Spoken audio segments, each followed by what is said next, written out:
বাংলাদেশের সম্পর্ক টোটালি পাল্টে গেছে। কিভাবে পাল্টে গেছে? যে বিষয়ের উপরে আমরা ভারতের উপর রিলাই করে থাকি বা নির্ভর করে থাকি, প্রতিটা জিনিসই আমরা পরিবর্তন করে ফেলছি।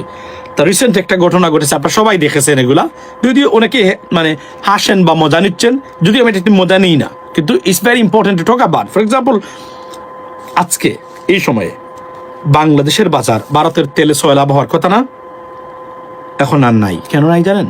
কারণ বাংলাদেশ বিকল্প বাজার খুঁজে পেয়েছে ইউনাইটেড স্টেটস সোয়াবিনের মার্কেট।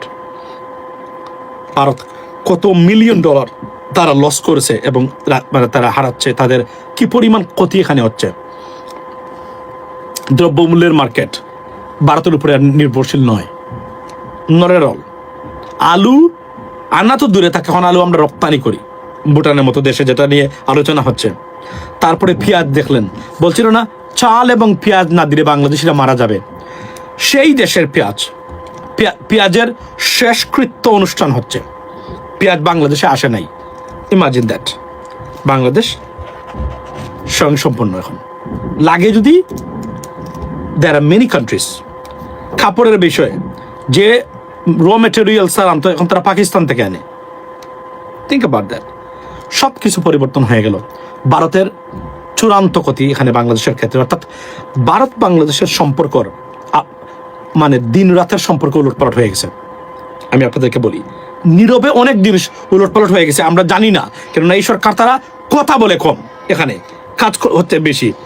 এবং সামরিক খাতের যে বলয় যেটা তৈরি হয়েছে, আপনারা নিশ্চয়ই জানেন যে পাকিস্তান এবং চীন তারা একটা ব্লক তৈরি করতে যাচ্ছে, মানে বিশেষ করে পাকিস্তান ভারতকে মোকাবেলা করার জন্য।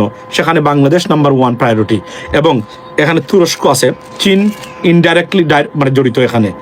এটা কি পরিমাণ কি হতে যাচ্ছে আপনারা কল্পনা করতে পারেন? এখানে বর্তমানে মানে সরাসরি মানে পাকিস্তান একটা ব্লক তৈরি করতে যাচ্ছে, যে ব্লকটা মানে মিলিটারি অ্যালায়েন্স এক ধরনের, অর্থাৎ ভারতকে ট্যাকল করার জন্য, ভারতের আগ্রাসন ট্যাকল করার জন্য। Think about that, what's going to happen যদি এটা চলতে থাকে। আমরা বেনিফিশিয়ারি, শুধু আমাদেরকে কি করতে হবে? আগামীতে 5 বছরের জন্য একটা সরকার নিয়ে আসতে হবে আপনাদেরকে, যে সরকার কাজ করবে এবং লুটপাট করবে না।